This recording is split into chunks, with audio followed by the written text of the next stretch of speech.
સૃષ્ટિ પર પ્રકૃતિની અનમોલ ભેટ સોગાદનો અવિરત પ્રવાહ, જીવન સંજીવની જડીબુટ્ટીઓની ભરમાર, આયુર્વેદની સદીઓથી દેણ. આયુર્વેદમ. નમસ્કાર દર્શક મિત્રો, હું અશોક મોદી અને મારી સાથે એમડી ડૉક્ટર હરિકૃષ્ણાબેન ભટ્ટ આપનું સ્વાગત કરીએ છીએ કાર્યક્રમ આયુર્વેદમ સ્ત્રીરોગ અને સંતાન પ્રાપ્તિમાં. આપનું સ્વાગત છે.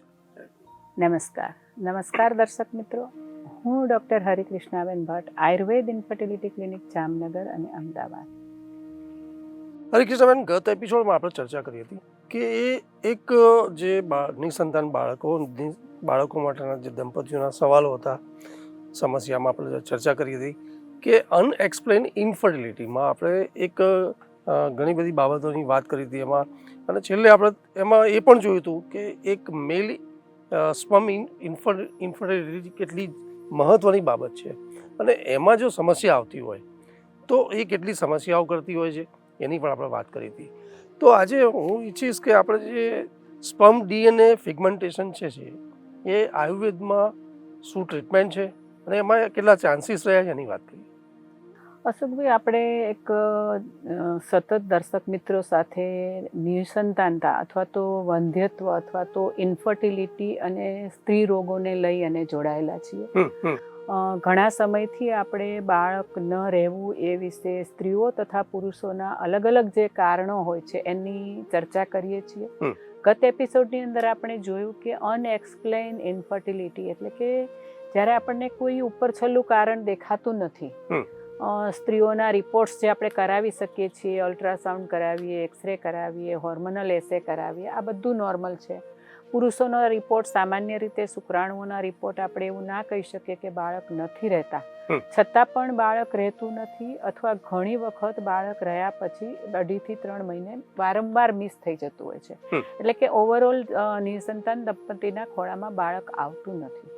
આ કારણોની અંદર પુરુષના કયા કયા ફેક્ટર્સ એવા છે કે જે આજકાલ આપણને અનએક્સપ્લેન ઇન્ફર્ટિલિટીની અંદર આપણે તેના તરફ નજર દોડાવવી પડે અથવા જેની આપણે ટ્રીટમેન્ટ કરવી જરૂરી બની રહે છે. અને અશોકભાઈ, મેં છેલ્લા 5-7 વર્ષની અંદર અમે અને ડૉક્ટર ઈશાન મહેતાએ જોયું છે કે મેલ ફેક્ટરની અંદર જ્યારે આપણે નોર્મલ દેખાતું હોય છતાં પણ ઊંડા ઉતરીને જ્યારે અમુક પ્રકારના રિપોર્ટ્સ કરાવીએ છીએ અને એની જો ટ્રીટમેન્ટ કરીએ છીએ તો આપણને એ ઇન્ફર્ટિલિટી અથવા એ નિસંતાનતા દૂર કરવામાં આપણને ઘણી સરળતા રહેતી હોય છે. અથવા તો આપણને એક નિસંતાન દંપતીના એક જે ઈચ્છા લઈને આપણી પાસે આવે છે કે અમને બાળક જોઈએ, અમને કેમ બાળક રહેતું નથી, એની સાથે અશોકભાઈ ઘણી વખત એના મધર આવેલા હોય, એના સાસુ આવેલા હોય અને કહે કે બેન કેટલું બધું કર્યું પણ ઈશ્વર અમારા દીકરાના ખોળાની અંદર, અમારા વહુના ખોળાની અંદર એક બાળક નથી આપતું, પણ રિપોર્ટ તો બધા નોર્મલ છે, અમે ખૂબ જ પૈસો ખર્ચી નાખ્યો છે,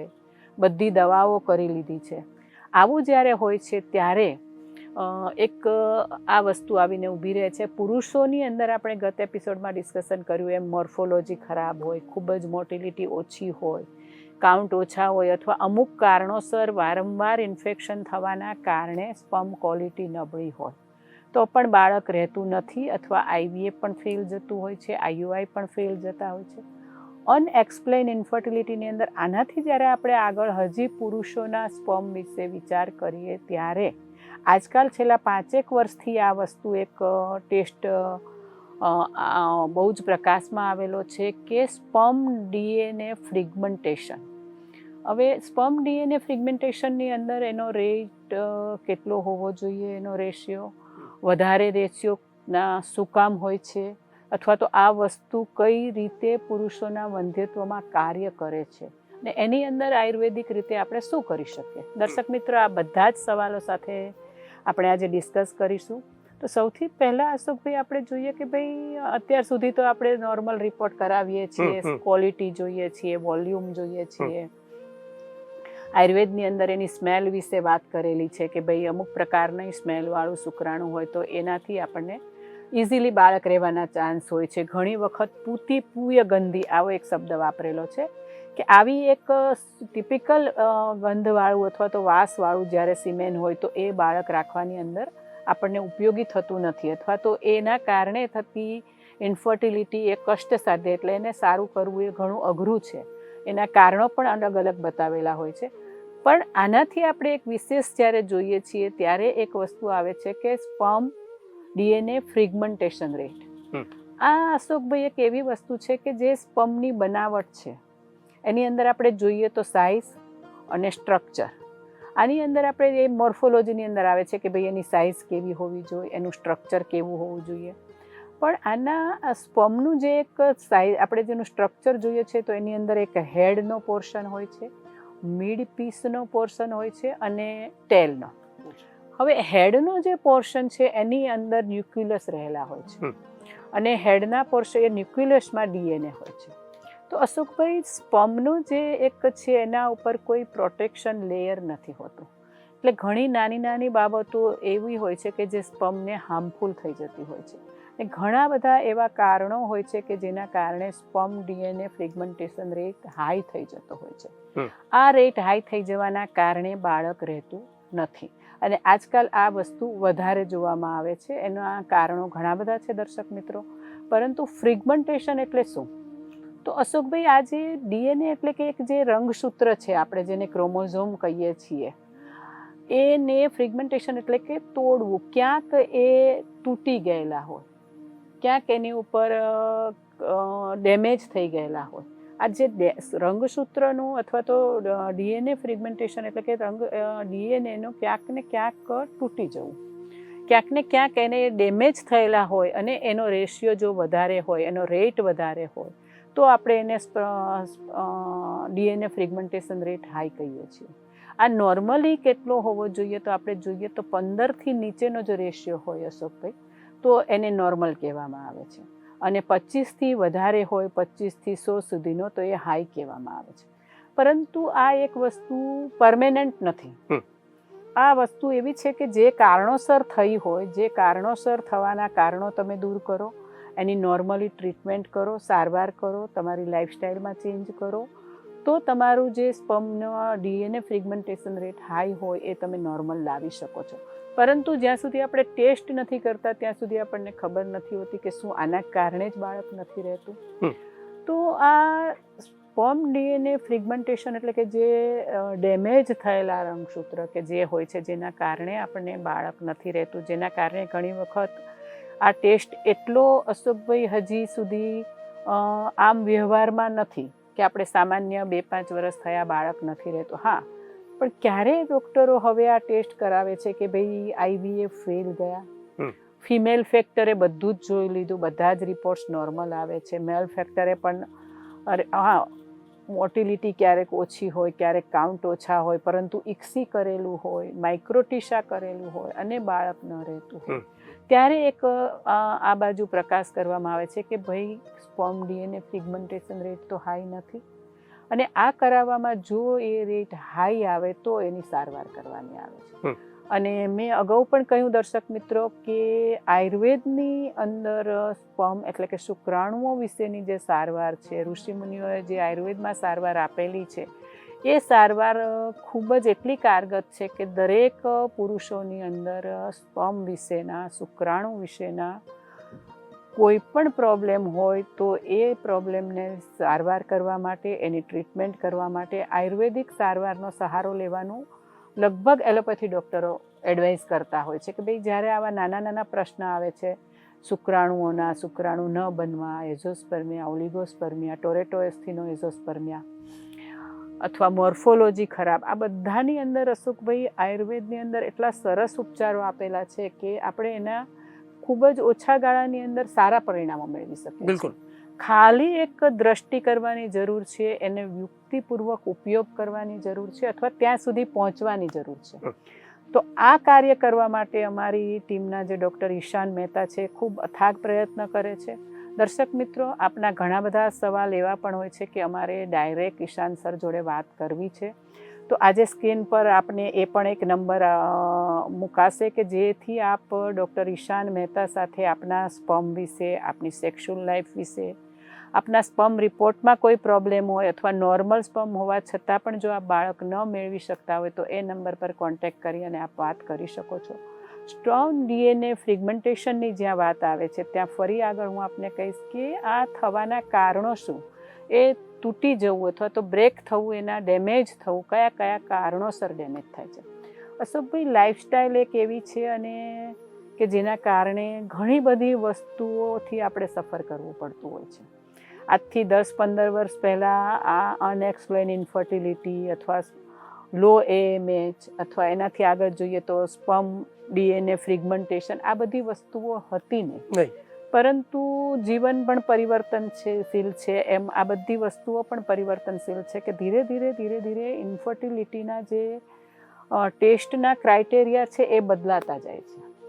હા, પણ દર્શક મિત્રો, આયુર્વેદ એક સનાતન એવું શાસ્ત્ર છે કે એના જે ક્રાઇટેરિયા છે, જે પ્રકૃતિ પરીક્ષણ છે, શુક્રાણુની જે પરીક્ષણ વિશેની અમુક વાતો કરેલી છે કશ્યપ સંહિતામાં પણ, આ બધી જ વસ્તુઓ ત્યાં ને ત્યાં છે. અને આજે એ જ વસ્તુઓ તરફ આપણે જઈ રહ્યા છીએ અને એ જ વસ્તુઓ કે જે sperm fragmentation DNA fragmentation test છે. તો અશોકભાઈ, ઘણી વખત મેં વાત કરેલી છે કે બીજ ભાગ અને બીજ ભાગ અવયવ, જ્યારે બીજ ભાગ અવયવની વાત આવે છે શુક્રાણુમાં, અને એની જો આપણે પદ્ધતિસરની સારવાર કરીએ છીએ તો sperm DNA fragmentation rate high હોય તો આપણે એને નોર્મલ કરી શકીએ છીએ. અને સૌથી પહેલાં આયુર્વેદમાં એક સૂત્ર અશોકભાઈ કહેલું છે કે નિદાન પરિવર્જનમ. જ્યારે આપણે એક ટ્રીટમેન્ટ ચાલુ કરીએ છીએ, ચાહે કોઈ પણ રોગ હોય, શરદી ઉધરસ હોય, વારંવાર થતું ઇન્ફેક્શન હોય કે કોઈ પણ વસ્તુ હોય, જેમ કે TB હોય તો શેના કારણે થયો છે, માલન્યુટ્રિશનના કારણે થયો છે કે બીજા કોઈ કારણે થયો છે, શરીરની અંદર ક્યાંય ટ્યુમર છે, ગાંઠ છે, તો આ વસ્તુનું જ્યાં સુધી નિદાન, અને એ નિદાન થવાના કારણો જ્યાં સુધી આપણે બંધ નહીં કરીએ ત્યાં સુધી ટ્રીટમેન્ટ આપણી પૂરેપૂરી નથી થઈ શકતી. એટલે દર્શક મિત્રો, DNA ફ્રેગમેન્ટેશન હાઈ થવા માટે આપણે જો જોઈએ તો કયા કયા કારણો છે, તો સૌથી પહેલું કારણ તો છે આપણું કે એક વ્યવસ્થિત જીવન પદ્ધતિ નથી આપણી પાસે. અશોકભાઈ, આયુર્વેદની અંદર વચ્ચે એક વાત કરી દઉં કે 2 જાતની અલગ ચિકિત્સા બતાવેલી છે, સત્વ વિજય ચિકિત્સા અને દેવ વિપાશ્રય ચિકિત્સા. આ જે ચિકિત્સાઓ છે, આપણને એવું લાગે કે આમાં અંધશ્રદ્ધા હશે, પણ એવું નથી. જ્યારે આપણે એના મૂળ સુધી જઈએ તો એમાં પણ વિજ્ઞાન છે. મનુ ઋષિએ અને કશ્યપ ઋષિએ એક વિધાન એ પણ કહેલું છે, સગોત્રની અંદર રિલેશન કરી અને જો બાળક રાખવામાં આવે તો એમાં પણ આ બધી તકલીફો થતી હોય છે. આની અંદર પણ અશોકભાઈ એક અત્યારે લેટેસ્ટ રિસર્ચ ચાલે છે કે ભાઈ સગોત્રી લગ્ન કરવાની અંદર મેરેજ કરી અને બાળક રાખવામાં પ્રોબ્લેમ થવો, અથવા એ બાળકમાં એનું શું કારણ, તો એમાં પણ આ બધા જ કારણો છેલ્લે આવતા હોય છે કે ક્યાંક ને ક્યાંક આ વસ્તુ આવીને ઊભી રહેતી હોય છે કે જે આપણી સમક્ષ હોતી નથી. તો આ ફ્રેગમેન્ટેશન હાઈ થવાના કારણોની અંદર અશોકભાઈ સૌથી પહેલી વસ્તુ છે આપણી લાઈફસ્ટાઈલ. બીજી એક વસ્તુ છે કે તમારો વ્યવસાયિક માહોલ. અગાઉ મેં જેમ કહ્યું એમ અશોકભાઈ કે તમે લેડના કારખાનામાં કામ કરતા હો, નાઇટ્રોજનના કારખાનામાં કામ કરતા હો, ભઠ્ઠી પાસે વર્ક કરતા હો, કેમિકલના ઉદ્યોગની અંદર વર્ક કરતા હો, સતત આપણે એમાં જ શ્વાસોશ્વાસ લેવાના હોય, વધારે પડતો પ્લાસ્ટિકનો જે ઉપયોગ છે, આ બધી જ વસ્તુઓ DNAને ડેમેજ કરે છે અને DNA ફ્રેગમેન્ટેશન રેટ એનાથી હાઈ થતો હોય છે. એટલે કે આ બી જે વસ્તુઓ હોય છે કે આપણે જેને નજરઅંદાજ કરતા હોઈએ છીએ એ વસ્તુ. અશોકભાઈ, ખાસ કરીને સૌરાષ્ટ્રની અંદર એક બ્રાસ મહત્વનું, જામનગરમાં પણ એક બ્રાસની ફેક્ટરીઓ ખૂબ હોય છે, એની અંદર ભઠ્ઠી પાસે રહેવાનું હોય છે. તો ઘણા બધા મેં 30 વર્ષ 35 વર્ષમાં અનુભવ કરેલો છે કે ત્યાં ફિમેલ ઇન્ફર્ટિલિટી કરતાં મેલ ઇન્ફર્ટિલિટીનો રેશિયો ખૂબ વધારે છે. બીજું એક કારણ ત્યાં એ પણ છે કે સતત તમાકુનું સેવન. 8મું 9મું ભણતો છોકરો હોય તો પણ એ મોઢામાં તમાકુ ચાલતો હોય. તો લાઈફસ્ટાઈલની અંદર જ્યારે એક આપણું વ્યવસાયિક માહોલ આવો હોય છે, અથવા તો આપણું રેસિડન્સ એવા એરિયાની અંદર હોય કે જ્યાં સતત ધુમાડા નીકળતા હોય, પ્રદૂષણ થતું હોય, અથવા તો પાણી પણ પ્રદૂષણવાળું ઘણી વખત હોય છે કે જેની અંદર ઘણા બધા કેમિકલો હોય, લેડ હોય, ત્યારે આપણને આ વસ્તુ sperm DNA fragmentation rate high જોવા મળતો હોય છે. એનાથી આગળ જઈએ તો અશોકભાઈ, સ્મોકિંગ અને આલ્કોહોલ.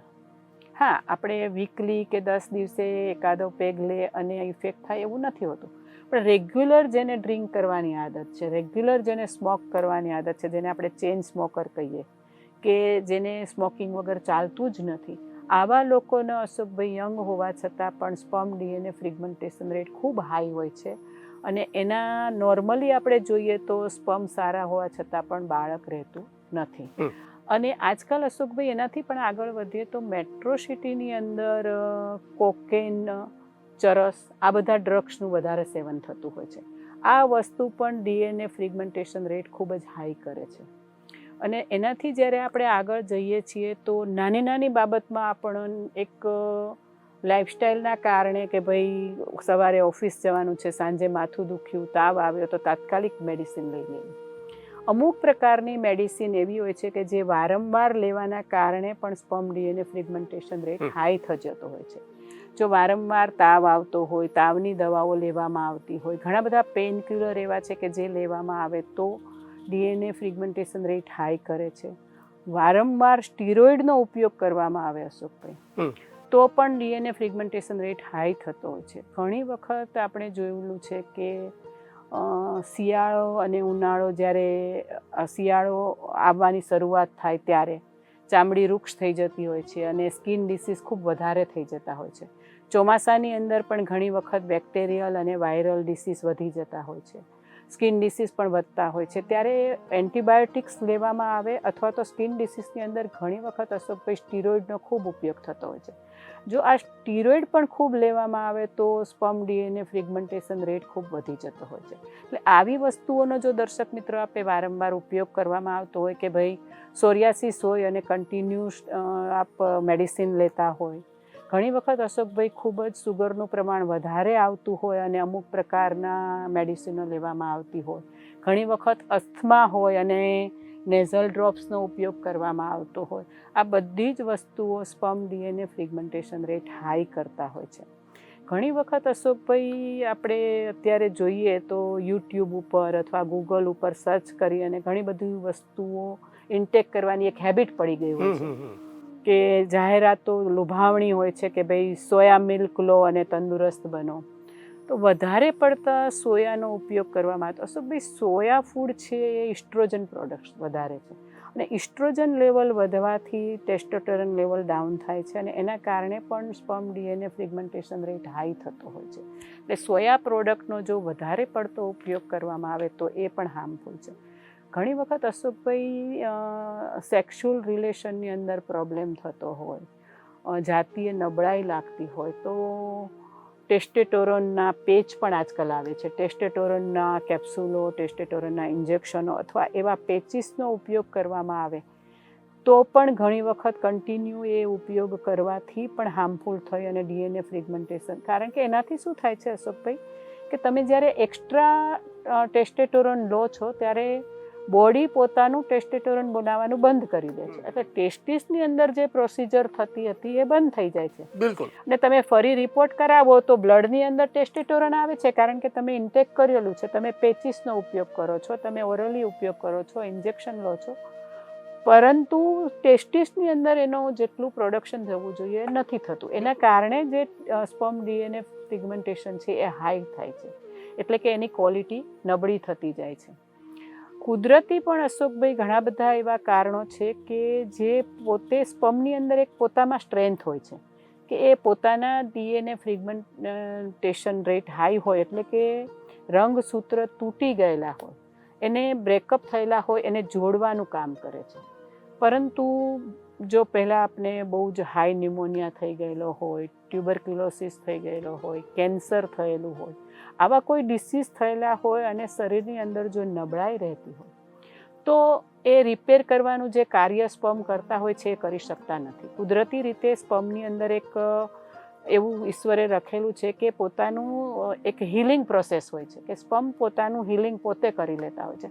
પણ આ પ્રોસેસ જ્યારે બોડીની અંદર આવા કોઈ રોગ હોય અથવા એવી કોઈ મેડિસિનો વધારે લેવાઈ હોય તો આ પ્રોસેસ થતી નથી. ત્યારે પણ સ્પર્મ ડીએનએ ફ્રેગમેન્ટેશન રેટ હંમેશા હાઈ આવતો હોય છે. એટલે દર્શક મિત્રો, આવું જ્યારે બનતું હોય ત્યારે જેટલા કારણો આપણે જાણ્યા એ બધા જ કારણો એવોઇડ કરવા જોઈએ. સપોઝ ઓફ આલ્કોહોલિક હોય તો એ બંધ કરવું જોઈએ, ટોબેકો લેતા હોય તો એ બંધ કરવું જોઈએ. માત્ર દવાઓ લઈ અને આપણે સ્પર્મ ફ્રિગમેન્ટેશન રેટ અથવા ડીએનએ ફ્રિગમેન્ટેશન રેટ નોર્મલ કરી શકીએ એવું નથી હોતું, કારણ કે એ લાઇફસ્ટાઈલ ઉપર આધારિત છે.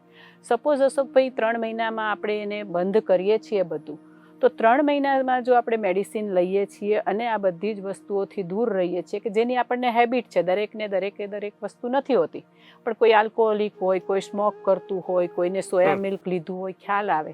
તો દર્શક મિત્રો, આ એપિસોડ જોયા પછી જો આપ પણ આમાંની કોઈ પણ એકાદી વસ્તુથી જેની આપને હેબિટ હોય, આદત હોય અને આપ બાળક રાખવા માગતા હોય, આપે રિપોર્ટ્સ પણ ના કરાવેલા હોય, તો પણ હું આપને એટલી એડવાઇસ આપીશ કે આપ આ આદતોથી છુટકારો મેળવો, તો પણ આપના સ્પર્મ ક્વોલિટીમાં સારા થશે, મોટિલિટી સારી થશે, મોર્ફોલોજી ડાઉન હશે તો સારું થશે, અને સ્પર્મ ડીએનએ ફ્રિગમેન્ટેશન રેટ હાઈ આવતો હશે તો એ પણ નોર્મલ થશે. તો આ બધી આદતોથી દૂર રહેવું એ પણ અશોકભાઈ એક ટ્રીટમેન્ટ જ છે કે આપણે પ્રિવેન્શન પહેલાં જ એનું આપણે જો ઉપાય કરીએ અને પછી એની આયુર્વેદિક મેડિસિન કરીએ તો આપણને ખરેખર ખૂબ જ સારો ફાયદો થતો હોય છે. તો સ્પર્મ ડીએનએ ફ્રિગમેન્ટેશન રેટ ઓછો કરવા માટે જો આમાંની કોઈ આદતો હોય અથવા તો આપ બેઠાડું જીવન જીવતા હોય અને આપનું શરીર વધારે હોય, અશોકભાઈ જ્યારે બોડીનું એકદમ વધારે હોય છે હેવી, ત્યારે ઇસ્ટ્રોજન લેવલ વધતું હોય છે, અને જ્યારે મેલ પાર્ટનરની અંદર ઇસ્ટ્રોજન લેવલ હાઈ થાય છે ત્યારે ટેસ્ટોસ્ટેરોન ડાઉન થાય છે, અને ઓટોમેટિકલી એ સ્પર્મ પ્રોડક્શન પર ઇફેક્ટ કરે છે અને ડીએનએ ફ્રિગમેન્ટેશન રેટ હાઈ થતો હોય છે. એટલે ત્યારે આપે બોડીને મેન્ટેન કરવું જરૂરી છે, વજન ઉતારવું જરૂરી છે, અને સ્પર્મ ડીએનએ ફ્રિગમેન્ટેશન રેટ નોર્મલ કરવા માટે એક એક્સરસાઇઝ અથવા તો યોગા અથવા મેડિટેશન પણ કરવું જરૂરી બને છે કે જે પણ આપના સ્પર્મ ડીએનએને રિપેર કરવામાં, એનું હીલિંગ કરવામાં આપને મદદરૂપ થઈ શકે છે. હરિકૃષ્ણ મેડમ, આપનો ખૂબ ખૂબ આભાર, ધન્યવાદ કે છેલ્લા 2 એપિસોડથી આપણે ખૂબ જ મહત્ત્વના ટોપિક ઉપર ચર્ચા કરી કે અનએક્સપ્લેન ઇન્ફર્ટિલિટીમાં આપણે જ્યારે જોયું કે એક મેલ ઇન્ફર્ટિલિટી જે મેઇન ફેક્ટર ઘણું મહત્ત્વનું હોય છે, એ કેટલી અગત્યતા છે, એ કારણો એના કેવી રીતે થતા હોય એની વાત કરી.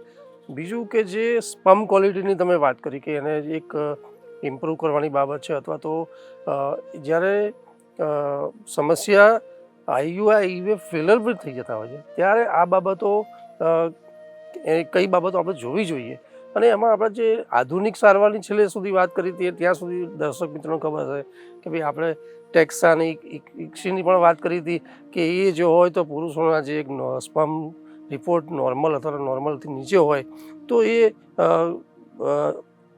ઓકે કરી શકે.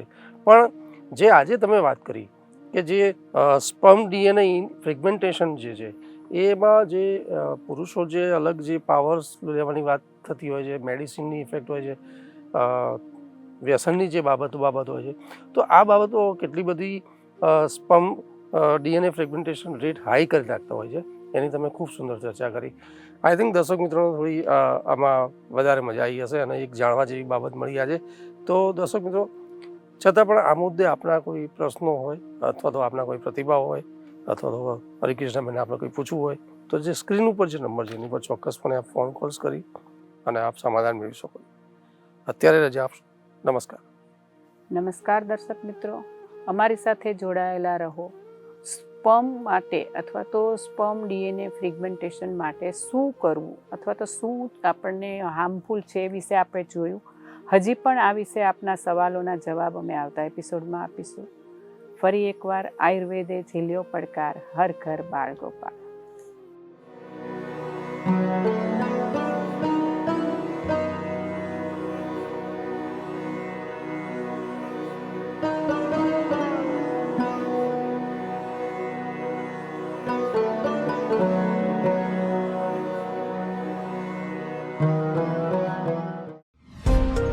સૃષ્ટિ પર પ્રકૃતિની અનમોલ ભેટ સોગાદનો અવિરત પ્રવાહ, જીવન સંજીવની જડીબુટ્ટીઓની ભરમાર, આયુર્વેદની સદીઓથી દેણ. આયુર્વેદમ